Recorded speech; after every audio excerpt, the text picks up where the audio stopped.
السلام عليكم ورحمة الله وبركاته. النهاردة بقى نعمل حاجة حلوة بس بجد كلنا بنحبها قوي. عندي تمن كريم شانتيه او كوباية من كريم شانتيه. انا بحط عليها كوباية ونص لبن متلج ومعلقتين بودر سكر بودر. هضربهم كويس جدا بالمضرب بتاعي.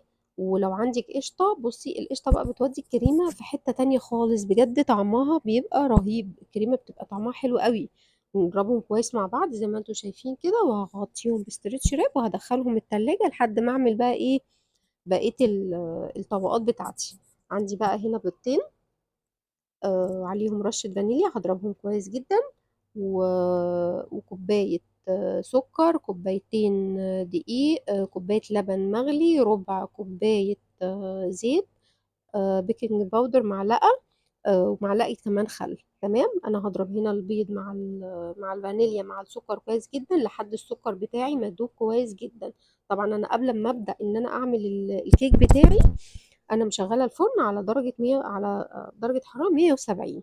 احنا هنعمل ايه بقى؟ احنا هنعمل القشطوطه اللي بندفع فيها فلوس كتير وفي الاخر بناكل معلقتين ونلاقيها خلصت. انا هعمل لكم، هاتوا بقى اكبر صينيه عندكم هنعملها. انا ضربت هنا البيض والسكر كويس. هجيب بقى كوبايتين الدقيق بتوعي بعد ما انخلهم واحط عليهم البيكنج باودر، واحطهم شويه شويه هقلبهم، هيبقوا تقال معايا كده. يستحسن في الخطوه دي اعمل بالمضرب السلك، بس انا مكنتش لاقياه فاضطريت اعمل بالكهرباء. في الخطوه ديت بنشيل الكهرباء ونجيب ايه؟ المضرب السلك. هقلبهم، بس اهم حاجه اقلب الدقيق كويس. وبعد كده اجيب كوبايه اللبن المغليه وربع كوبايه الزيت، ويدوبك هقلبهم. اهم حاجه يبقاش في عندي تكتلات. اجيب بقى عندي صينيه دهنها زيت ورشه دقيق.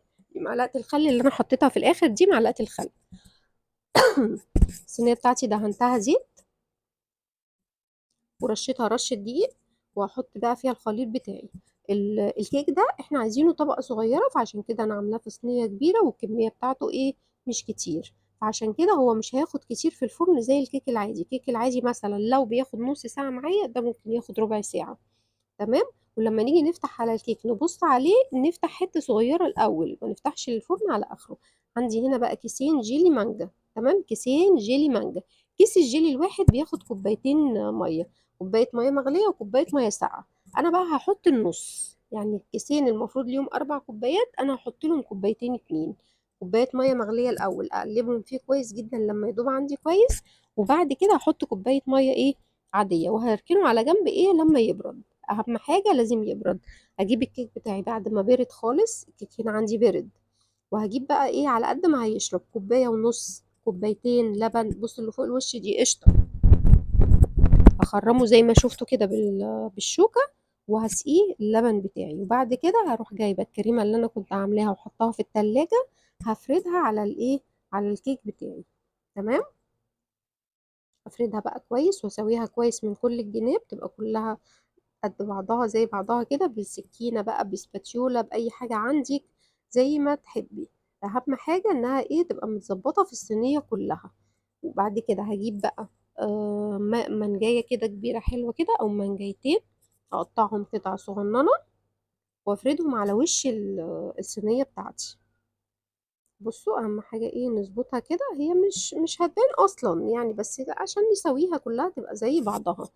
اجيب بقى المانجا زي ما انتوا شايفين، انا مقطعاها قطع صغننه، هفردها على وش الصينيه بتاعتي. وبعد كده هجيب الجيلي على ظهر معلقه، وانا اصبه على ظهر معلقه علشان الكريمه بتاعتي ما تطلعش لفوق. زي ما انتوا شايفين كده، هحطه بقى في التلاجة ساعتين 3. هتطلعوه بقى. بصوا الجيلي ده مسك، وحتى لو قعد بره التلاجة لفترة الجيلي ده مش هيفك، لان انا حاطه نص كمية المية، فالجيلي ده مش هيفك معاكي.